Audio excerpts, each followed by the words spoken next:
अस्सलाम वालेकुम। Learning earning TV की अडोबी प्रीमियर की ट्रेनिंग सीरीज की नेक्स्ट वीडियो के अंदर आप सब दोस्तों को खुशामदीद। दोस्तों, आप जब भी अडोबी प्रीमियर को ओपन करते हैं तो आपके सामने कुछ इस तरह की विंडो ओपन होती है। अगर आपने कुछ एग्जिस्टिंग प्रोजेक्ट्स के ऊपर काम किया हो तो वो आपके सामने यहाँ पर शो होते हैं। आप किसी भी प्रोजेक्ट के ऊपर क्लिक करके उसको ओपन कर सकते हैं, या अगर आपने किसी एग्जिस्टिंग प्रोजेक्ट को ओपन करना है जो यहाँ पर शो नहीं हो रहा तो आप ओपन प्रोजेक्ट के बटन के ऊपर क्लिक करके उसको ओपन कर सकते हैं। या अगर आपने कोई न्यू प्रोजेक्ट क्रिएट करना है तो आप न्यू प्रोजेक्ट के बटन के ऊपर क्लिक करके उसको क्रिएट कर सकते हैं। हमने क्योंकि एक न्यू प्रोजेक्ट क्रिएट करना है तो हम न्यू प्रोजेक्ट के बटन के ऊपर क्लिक करेंगे। सबसे पहले आपने अपने प्रोजेक्ट का नाम देना है। फॉर एग्जांपल, ये प्रोजेक्ट मैं एक डेमो पर्पस के लिए क्रिएट कर रहा हूँ तो मैं इस प्रोजेक्ट का नाम डेमो रख दूंगा। उसके बाद आपने अपने प्रोजेक्ट की लोकेशन यहाँ से देनी है।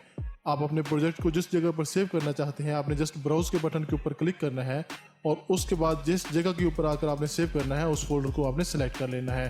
हमने बाय डिफॉल्ट इसी फोल्डर के अंदर सेव करना है तो हम इसी फोल्डर को सिलेक्ट कर लेते हैं। उसके बाद आपको नीचे यहाँ पर 3 टैब नजर आएंगे, journal, scratch disk, ingest settings. सबसे पहले जर्नल की बात करते हैं तो जर्नल में top of the list renderer है। अगर आपके लैपटॉप या कंप्यूटर के अंदर कुछ ग्राफिक कार्ड लगा हुआ है तो यहाँ पर आपको 2 ऑप्शन शो होंगे, और अगर कोई ग्राफिक कार्ड नहीं लगा हुआ तो आपको सिर्फ ये नीचे वाला ऑप्शन शो होगा।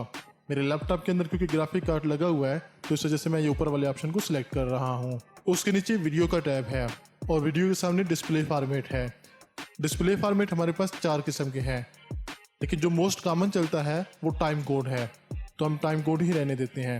अब ये टाइम कोड क्या है, जब नेक्स्ट वीडियो के अंदर मैं एक प्रोजेक्ट क्रिएट करूंगा और उसके ऊपर काम करूंगा तो मैं आपको इसके बारे में डिटेल से बताऊंगा। उसके नीचे एक ऑडियो का टैब है। ऑडियो के सामने भी सेम डिस्प्ले फॉर्मेट है, तो इसके अगर हम ड्रॉप डाउन करते हैं तो इसके अंदर भी हमारे पास 2 ऑप्शन मौजूद हैं। इसको हम ऑडियो सैंपल्स के ऊपर ही रहने देंगे। कैप्चर के सामने अगर आते हैं तो कैप्चर फॉर्मेट भी हमारे सामने 2 किस्म के हैं, डीवी और एचडीवी। हम इसको डीवी पर रहने देंगे। तो इस टैब के अंदर हमने और किसी किस्म की तब्दीली नहीं करनी। अब हम स्क्रैच डिस्क के ऊपर आते हैं। स्क्रैच डिस्क के ऊपर हमने किसी किस्म की तब्दीली नहीं करनी। शॉर्ट वे में मैं आपको स्क्रैच डिस्क टैब का तारुफ करवा देता हूँ।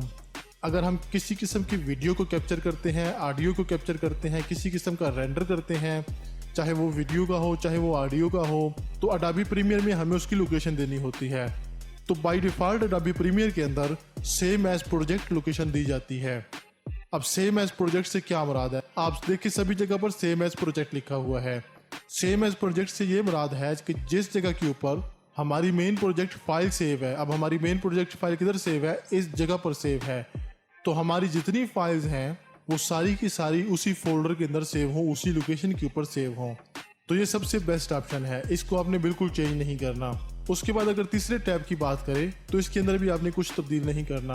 अगर इन शॉर्ट में दोबारा बात करूं तो जब भी आपने कोई न्यू प्रोजेक्ट क्रिएट करना है तो आपने सिर्फ 3 जगह पर तब्दीली करनी है। सबसे पहले आपने अपने प्रोजेक्ट का नाम देना है, उसके बाद आपने अपने प्रोजेक्ट की लोकेशन देनी है, और उसके बाद अगर आपके सिस्टम के अंदर, लैपटॉप के अंदर, कंप्यूटर के अंदर कोई ग्राफिक कार्ड लगा हुआ है तो आपने उसको सिलेक्ट कर लेना है, और अगर नहीं लगा हुआ तो आपने ये नीचे वाले ऑप्शन को सिलेक्ट रहने देना है। उसके बाद आपने जस्ट ओके कर देना है। जैसे ही आप ओके करेंगे आपके सामने कुछ इस किस्म की विंडो आ जाएगी।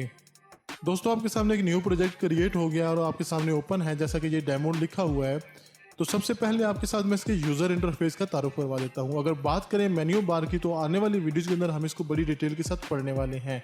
अगर बात करें वर्क स्पेसेस की, जैसा कि आपके सामने ये लिखी हुई है डिफरेंट किस्म की वर्क स्पेसेस, तो वर्क स्पेसेस दोस्तों क्या होती हैं, अगर आपने कभी मोबाइल को यूज़ किया हो, जो कि यकीनन यूज़ किया होगा, तो जिन एप्लीकेशंस को आप बहुत कॉमन वे के अंदर यूज़ करते हैं आप उनका जो शॉर्टकट आप अपने डेस्कटॉप के ऊपर रख लेते हैं। तो ऐसे ही अडोबी प्रीमियर ने डिफरेंट टूल सेट्स को इकट्ठा करके डिफरेंट किस्म के यूजर्स के लिए डिफरेंट किस्म की वर्क स्पेसेस बनाई हुई हैं। जैसे कि अगर किसी बंदे ने ऑडियो के ऊपर काम करना है तो उसके सामने ऑडियो वाले सारे टूल्स आ जाएं, किसी बंदे ने इफेक्ट्स के ऊपर काम करना है तो उसके सामने इफेक्ट्स वाले सारे टूल आ जाएं, किसी बंदे ने ग्राफिक्स के ऊपर काम करना है तो उसके सामने ग्राफिक्स वाले सारे टूल आ जाएं, किसी बंदे ने कलर्स के ऊपर काम करना है तो उसके सामने कलर्स वाले सारे टूल आ जाएं। अगर कोई बंदा चाहता है कि उसने एक जस्ट सिंपल एडिटिंग करनी है तो उसके सामने एडिटिंग का जो वर्क स्पेस है वो ओपन हो जाए। अब अगर आपके सामने मैं वर्क स्पेस की बात करूं तो वर्क स्पेस इससे ज्यादा कुछ नहीं है कि जो आपके फेवरेट टूल्स हैं, जो आपने most of the time use करने हैं, वो आपके सामने पड़े हों।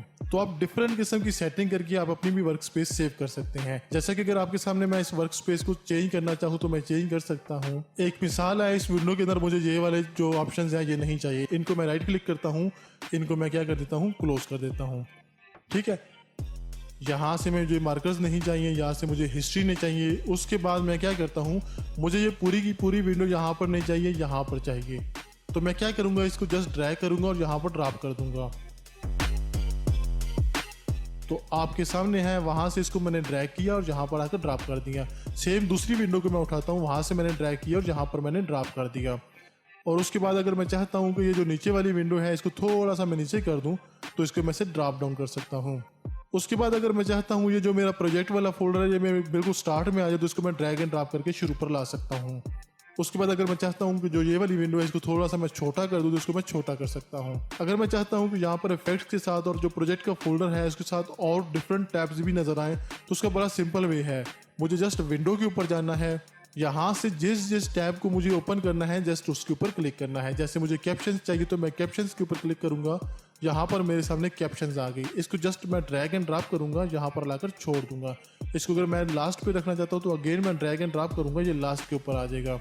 अगर मुझे कुछ और विंडो चाहिए तो जस्ट मैं यहाँ पर आऊँगा और जौन सी वाली विंडो मुझे चाहिए मैं उसके ऊपर क्लिक कर दूंगा। जैसे मुझे एसेंशियल ग्राफिक्स चाहिए तो मैं इसके ऊपर क्लिक करूंगा तो ये एसेंशियल ग्राफिक मेरे पास एक अलग से विंडो में ओपन हो गया है। अगर इस एसेंशियल ग्राफिक को मैं इसी विंडो के अंदर ओपन करना चाहता हूं तो जस्ट मैंने इसको क्लिक करना है, क्लिक करके मैंने इसके अंदर ड्रॉप कर देना है तो आपके सामने ये इसी विंडो के अंदर आ गया है। अगर मैं चाहता हूं कि इस विंडो का साइज थोड़ा सा मुझे छोटा लग रहा है, मैंने इसको बड़ा करना है तो मैं यहाँ से जस्ट पकड़ूंगा, पकड़ के इसको थोड़ा सा मैं बड़ा कर लूंगा। अगेन मैं इसको चाहता हूँ कि मैं इसको लास्ट के ऊपर रखूँ तो जस्ट इसको मैं ड्रैग एंड ड्रॉप करूंगा और लास्ट के ऊपर लाकर छोड़ दूंगा। उसके बाद अगर मैं किसी भी और विंडो को ओपन करना चाहता हूँ तो यहाँ से मैं उसको ओपन कर सकता हूँ। अच्छा, अब जब ये सब कुछ मैंने ओपन कर लिया तो नेक्स्ट टाइम जिस टाइम मैं अडोबी प्रीमियर को ओपन करूँ तो मैं चाहता हूँ कि यही विंडो ओपन हो तो उसके लिए मैं ये सारी की सारी सेटिंग सेव कर सकता हूँ। तो उसके लिए मुझे क्या करना होगा, जस्ट विंडो के ऊपर आना होगा, वर्क स्पेसेस के ऊपर आना होगा, यहाँ पर आकर मुझे save as a new workspace के ऊपर क्लिक करना होगा। तो दोस्तों जैसे ही मैं इसके ऊपर क्लिक करूंगा आपके सामने एक विंडो आ जाएगी। वो जहाँ पर मुझसे पूछ रहा है कि आप अपनी वर्क स्पेस का नाम क्या रखना चाहते हैं। फॉर एग्जाम्पल मैं अपनी वर्क स्पेस का नाम सलमान रखता हूँ और उसके बाद जस्ट ओके कर देता हूँ। और उसके बाद अगर मैं विंडोज के ऊपर आता हूँ, वर्क स्पेसेस के ऊपर आता हूँ तो यहाँ पर मुझे सलमान के नाम से एक वर्क स्पेस नजर आ रही है। अगर मैं यहाँ पर टॉप पर देखूँ तो यहाँ पर भी मुझे सलमान के नाम से एक वर्क स्पेस नजर आ रही है। अगर मैं किसी भी और वर्क स्पेस के ऊपर क्लिक करता हूँ तो ये सारी सेटिंग चेंज हो जाएगी, लेकिन जैसे ही मैं सलमान के ऊपर क्लिक करूंगा दोबारा मेरी सारी की सारी सेटिंग वैसी हो जाएगी। अच्छा, अब अगर मैं चाहता हूं कि इस जो एग्जिस्टिंग वर्क स्पेस मैंने क्रिएट किया है इसके अंदर मैं किसी किस्म की चेंजिंग करना चाहता हूं तो उसका भी बड़ा सिंपल सा तरीका है। मैं जस्ट जो चेंजिंग करना चाहता हूं वो चेंजिंग करूंगा।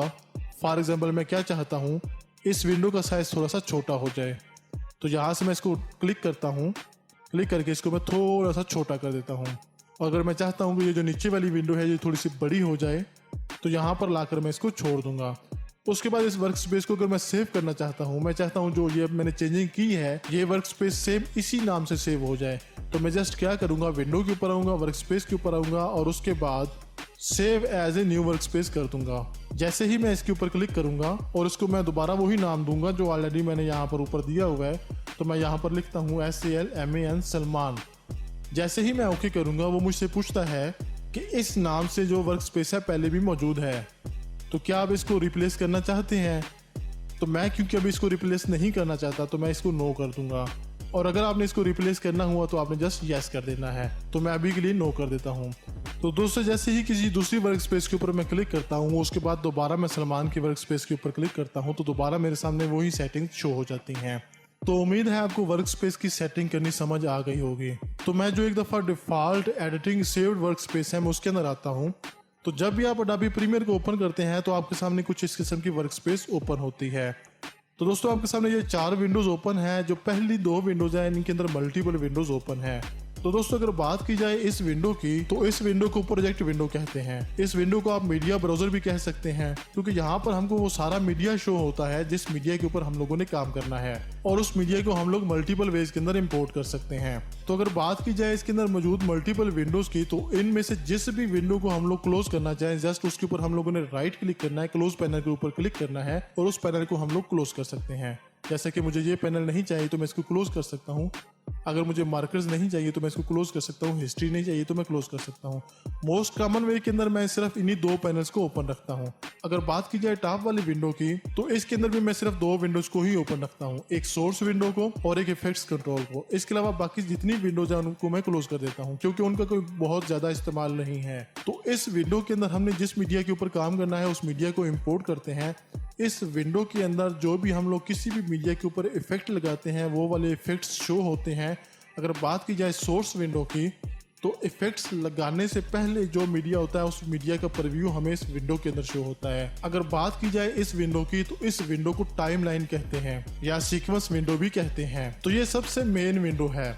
इस विंडो के ऊपर हम जितना भी मीडिया होता है जिसके ऊपर हम लोगों ने वर्क करना होता है उसको ड्रैग एंड ड्रॉप करते हैं। उसके अंदर जितनी भी ट्रिमिंग करनी होती है, जितने भी उसके ऊपर इफेक्ट लगाने होते हैं हम इस विंडो के ऊपर लगाते हैं। और जो भी उसके अंदर हम लोग एडिटिंग करते हैं, एडिटिंग के बाद जो उसका प्रीव्यू होता है वो हमको इस विंडो के अंदर शो होता है। इसके अलावा यहाँ पर कुछ बटन मौजूद हैं, यहाँ पर भी कुछ बटन मौजूद हैं, यहाँ पर कुछ टूल्स मौजूद हैं, यहाँ पर कुछ टूल्स मौजूद हैं और ये कुछ टूल्स मौजूद हैं। इन सब का आने वाली वीडियोस के अंदर मैं इंशाल्लाह ताला पूरी डिटेल के साथ तारुफ करवाने वाला हूँ। तो दोस्तों उम्मीद है आपको अडोबी प्रीमियर का यूजर इंटरफेस अच्छे से समझ आ गया होगा। तो अगर आपको मेरी ये वीडियो अच्छी लगी तो आप इसको लाइक कर दें, शेयर कर दें, कमेंट बॉक्स के अंदर एक अच्छा सा कमेंट कर दें। अगर आपने मेरे चैनल को सब्सक्राइब नहीं किया हो तो आप मेरे चैनल को सब्सक्राइब कर दें। बहुत शुक्रिया।